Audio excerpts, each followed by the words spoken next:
Have you ever done the right thing and you're praying that the right thing will happen, but then the wrong things happen, even though you do the right thing? So you did the right thing and then the wrong things happened.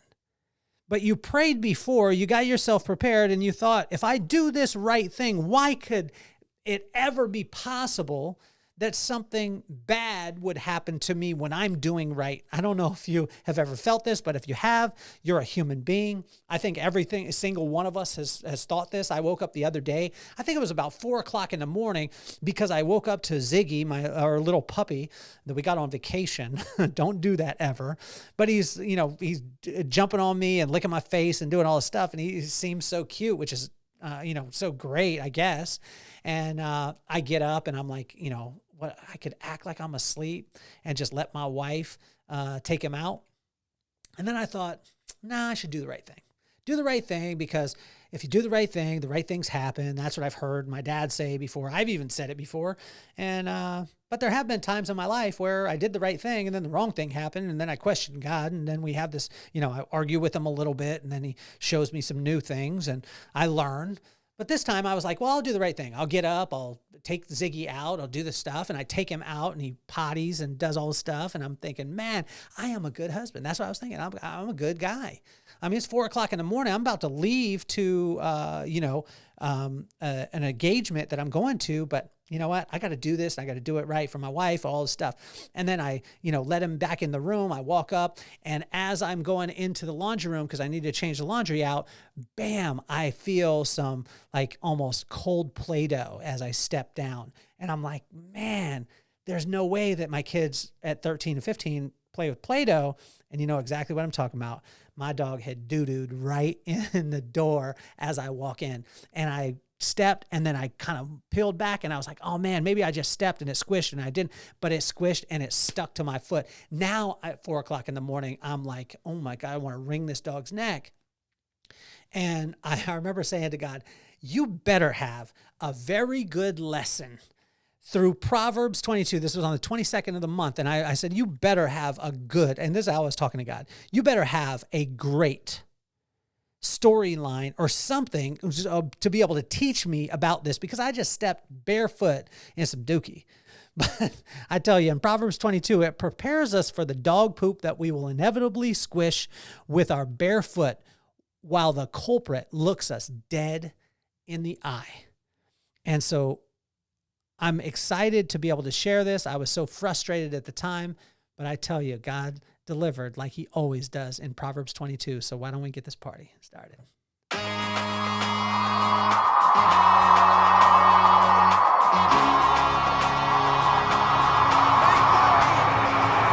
Nothing more on my mind. I got two shines, so every day I grind. Work in the morning, work in the evening. We's achieving, cause we believing. It's for certain, we put the work in. We ain't stopped just because it's hurting. Right before your eyes, so it's coming to no surprise. The takeover is televised. Over and over and over again. Make no mistake, we continue to win. Defeat never known, cause I will not lose. They wanna mimic my moves, but can't walk in my shoes.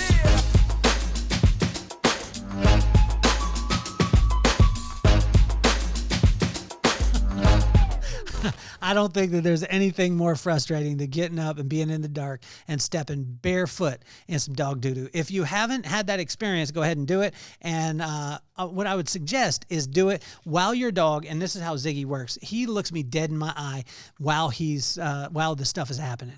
So I turn on the light, and literally, like, I was looking at the dog, and looking at my foot, and it had some, barefoot, and that dookie, that's not the way to wake up. And so for me, I was thinking, God, you better bring something. You better bring some good stuff, some food for my soul through Proverbs 22. But he delivered, but I was still like, I still wanted to shake the dog. You know what I mean? So, Proverbs 22 was incredible. Welcome to another episode of Inchstones too. If you're just tuning in for the first time, we go through the corresponding proverb, corresponding day. We're working on Proverbs 22 today. If you're on YouTube, I want to thank you guys for tuning in. Make sure you share it and comment and subscribe and do all the things that you know you need to do. But in Proverbs 22, verse 1, your name is the most valuable thing that you will ever own. And as I was thinking at that time, I was like, how could I, why is my name so valuable? I just, had something that didn't turn out right. I did the right thing getting up in the morning, but then the wrong thing happened. Like, how is this? And what God was saying is your name is the most important thing that you'll ever own and most valuable thing that you'll ever own. So no matter what, always do the right thing, even when the wrong thing comes from it. And I was like, man, I'm not feeling you right now. You need to make sure. But what God was saying is my relationship with you is unconditional. It's not circumstantial. So it's not you do this and you get this, because then that would be a religion. I want to have a relationship. Do this because it's the right thing to do, even when this thing happens, because I want you to work on faith, that the fact that I'm working on your behalf, even though you can't see it in the circumstances right now. It's massive. So in verse 2, your value is already established. Walk in it. And this is a big one, because I think for me, for so long, I attached myself to accomplishment. I still do. I still fail at this. I have challenges. But when we attach our value to the things that we do, it's crazy, because if we aren't able to accomplish that thing, then we think our value drops. And what I want to encourage every single one of you is your value is already established because he made you. So walk in it. That's what he was saying. Just walk in it as much as possible. For those of you watching on YouTube too, you can see right behind me, there's a Oilers pillow, and that was given to me by my neighbor. I was walking on my dog walk this morning, and he stopped and he asked me, how's the vibe? How's the vibe today? And I said, oh, it's amazing. And he said, I got something for you. He ran in the house, and little did I know he listened to the podcast, I believe. I don't know how many episodes, but he told me, he said, you know what? I have this Oilers pillow, and my mom made it years ago. We were from Houston. I don't use it anymore, and I'd like you to have it. You can put it up in your podcast room. So there it is for all of you to see, that the greatest team of all time is the Houston Oilers. So there you have it. Your value is already established. Walk in it. See, I had to walk in that, being an Oilers fan, knowing that my value was in that all the time. But God wants you to know that it's not about your accomplishments. When you separate yourself from your accomplishments, when you realize that you shouldn't compare yourself to anybody, and that you could do anything that you put your mind to, just because you could do it, though, doesn't make it right for you and doesn't make it your purpose. He wants you to see that value. In verse 3, prudence will slow things down and make them clear. Imagine if you could slow things down in your life right now and make them very clear. Well, prudence will do that, and prudence is just the thought of the future. If we think of the future, but we act in the present, think of the future, act in the present. Respect the past, think of the future, walk in the present, right? This will get us to walk free and light. That's where God wants us to be able to be. In verse 4, humility is not the lack of strength. It's the source of exponential power. Humility is not a lack of strength. It's the source of exponential power. As I was walking out of Disneyland the other day with my brother, he said one of the most challenging things in the world, he said, what I'm focused on right now is just staying humble. And I was like, oh, wow, that's so philosophical. He's like, Kel, when I go golfing and I hit the shot and I know it's the shot, he said, I stay humble because I know the next shot ain't going to be that shot. He says the most humbling thing in the world, and I'm trying to apply that in my life. And so I thank you for your wisdom, Rob. You're such an inspiration to me, and you're incredible. Number 5, poop is going to happen. Prepare, practice, and that way you can execute resilience. And resilience is just the ability to be able to snap back into your natural state. And God wants us to be resilient. He wants us to be resilient. Not that bad things aren't going to happen, like stepping in poop with your bare foot. He's saying it's coming. You know it's coming. The circumstances are going to come. The challenges in your finances are going to come. The challenges in your relationship. But he wants you to be so filled up with his love, his grace, his peace, his wisdom, that when it does happen, you're able to snap back into it. Doesn't mean we don't react because you're human, but in verse 5, it just gives us that. In verse 6, whatever starts out right ends up right. My mom would always say this over and over and over again. Do the right thing always. Are we always going to do that? Well, I hope so. But my mom hoped for it, but we didn't do the right thing all the time. We didn't listen to her a lot, but I tell you, she was a very, very wise woman. I love you, Mama. Thank you so much for all your wisdom. In verse 7, 26, and 27, debt will pervert your character. I tell you, I've experienced debt in friendships, in relationships. I've experienced debt financially, and every single time it perverts my character because I start to think, well, how can I get out of this debt? What's the quickest way to be able to get out of the debt? The greatest advice that I ever heard as far as debt-wise was from Julie Compton. She just said, take all your the debt that you have, all the credit cards and credit lines and all those things. Pick out the smallest one. And then add all your money to that thing and pay the minimums on everything else until you get that one paid off. Once you get that one paid off, then it'll gain confidence, then move on to the next one, move on to the next one, move on to the next one, and then get yourself out of debt because then you could be free to go to the places that you want to go. Pretty simple. Verse 8, success is in the seed. And this is what my pop said, boy, how many seeds are in an apple? And he said, boy, how many apples are in a seed? He would do this to me all the time. He'd take an apple and he'd be like, son, how many seeds are in the apple? I'd be like 8 or 10, Pop. And then he would take one of the seeds and he would say, how many apples in this seed? And I would say, I don't know. He said, an exponential amount. He said, so why don't you invest in the seeds as opposed to the apple? I love you, Pop. I miss you. I miss you giving me Pop's wisdom all the time. In verse 9 and 16 of Proverbs 22, generosity is a blue chip stock. When you're generous with other people, it has an incredible upside. There's very little downside. Now, it won't be like I am generous here, so I get this back in return. That obviously didn't happen because I was really nice to my wife, and then I stepped in dog poop with a bare foot. God is saying, though, over time, generosity will outperform anything. In verse 10, what is the root? Find out what the root of the challenge that you're dealing with. Find out the root of the success that you're having. Find out the root of whatever it is. And I mean, once you figure out what the root is and the foundation, and what God is saying is the foundation is just wisdom. Wisdom is that foundation that he wants you to build your entire life on. What is that? It's the right use of knowledge. And the right use of knowledge comes from the fear of God, which is the respect of him. It just means that we spend time with him. And that's what he wants us to spend or invest in for our foundation. In verse number 11, most things can be solved by checking the condition of your heart. This was a tough one because there's a lot of times where I'm like, oh no, I'm mad because of X. And he's like, check the condition of your heart. Where's your heart at? Where's your heart at in this situation?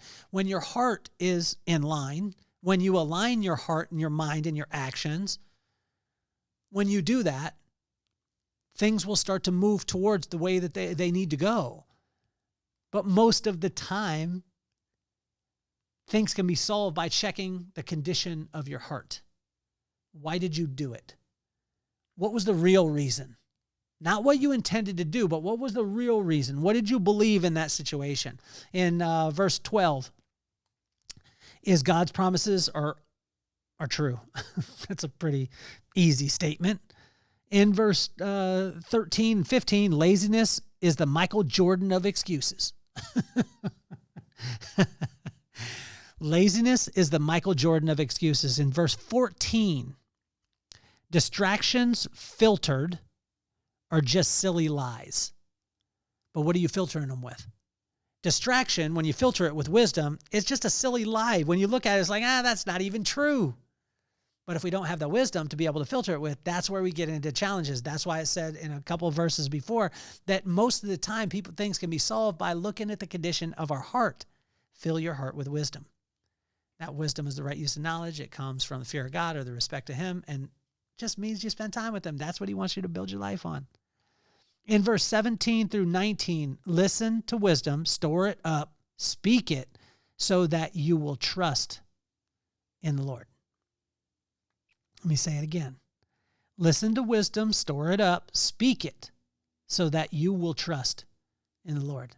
You see, when you listen to wisdom, then you store it up and you speak it. What'll start to happen is you'll start to move towards it. When you move towards it, then you'll experience it. Once you experience it, then you'll realize why you should be trusting him in the first place. And I tell you, like when you base it against wisdom, wisdom is undefeated. In verse 20 through 23, be honest, speak truth, and do right work. Self-explanatory.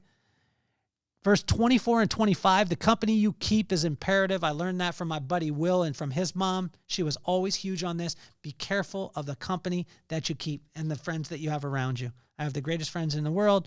I've had them since 4th, 5th, 6th, 7th grade. And I tell you, they're irreplaceable and unbelievable human beings. In verse 28, study wisdom and build and bind it on your heart. Study wisdom and bind it on your heart. How do we bind something? Like we wrap it around. We want to make sure that it's there. In verse 28, it tells us that. In verse 29, as we finish up, is master your craft and God will honor it.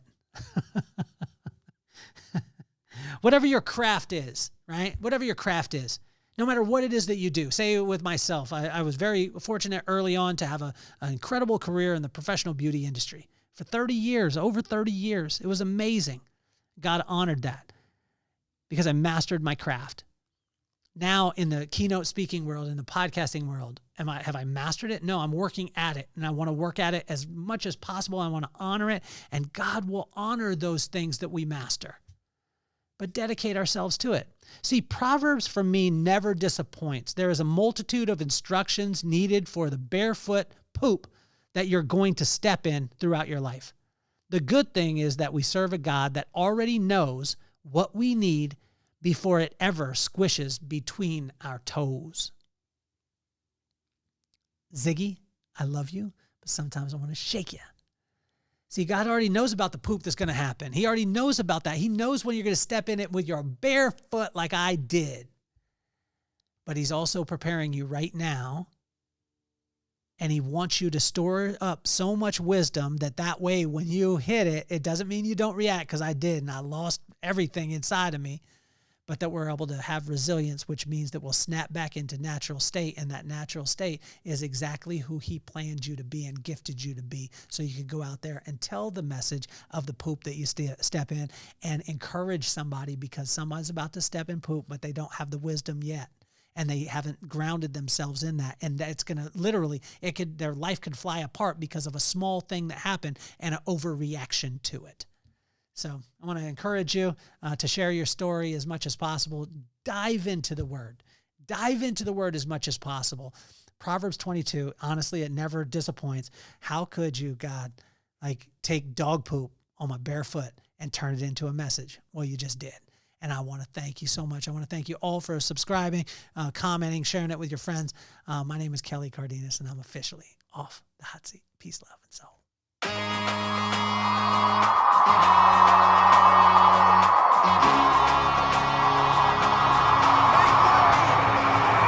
Nothing more on my mind. I got to shine, so every day I grind. Work in the morning, work in the evening. We's achieving, cause we believing. It's for certain we put the